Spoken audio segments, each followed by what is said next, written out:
हाय दोस्तों, welcome my YouTube channel. Subscribe my YouTube channel. ये आज हमको आपको बताएंगे यूई की ज़िंदगी के बारे में। ये हमारी किचन है, ठीक है।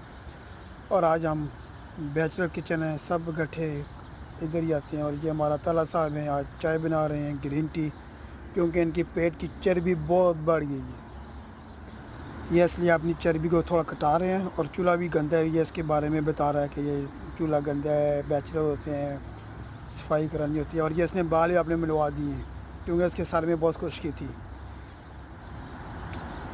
उसके बाद इसने चाय बनाकर फिर हम रूम में चले गए। फिर रूम में बैठकर चाय पी हमने, और फिर से हमारा आज थोड़ा आराम आराम से गपशप लगाई और चाय शाय पी। फिर हमारा आज एसी थोड़ा ख़राब था, रूम में गर्मी भी थी। और इस ताला को मैंने बोला जल्दी जल्दी चाय ख़त्म करो, फिर जाते हैं नीचे। फिर ये उठा, गपशप रखा, फिर इससे पूछा एसी क्यों ख़राब है। ये कह रहा